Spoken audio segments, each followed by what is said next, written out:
Good evening. 3 Hamilton County Sheriff's deputies will not face criminal charges after tasing a man 7 times and dislocating his elbow during a traffic stop.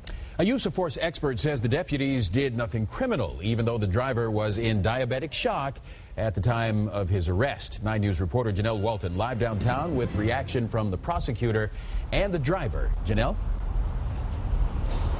Clyde, Prosecutor Joe Dieter says he wanted an outside opinion before pursuing possible criminal charges against the 3 deputies.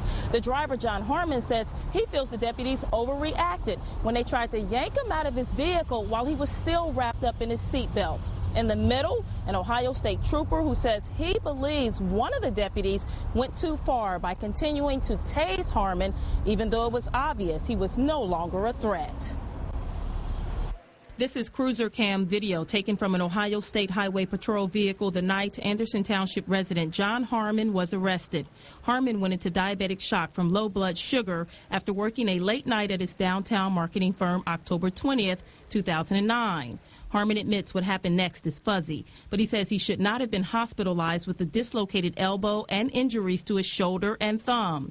The evidence also reveals he was tased 7 times within a minute and a half during the traffic stop at Clough Pike and Fireside Drive. I wasn't quite sure of what was going on. I just remember experiencing extreme pain.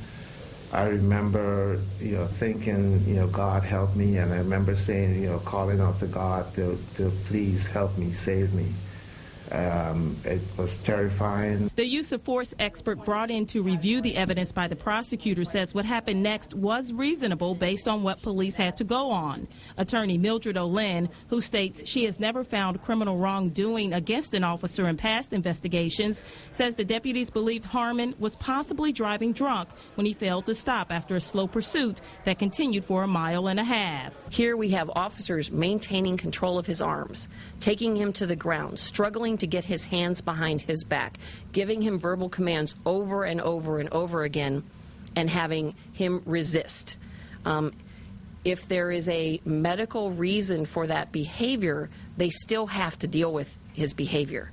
That's the unfortunate part of dealing with people when they're in distress. Olin says she did not interview the deputies or troopers because they invoked their Fifth Amendment rights. But based on the written reports from the officers, she found they did nothing criminal during the arrest. Harmon's attorney, Tim Burke, says Olin did not look at all of the evidence when coming to her conclusion. And what's curious is that she looked at some documents. She did not look at the sheriff's report.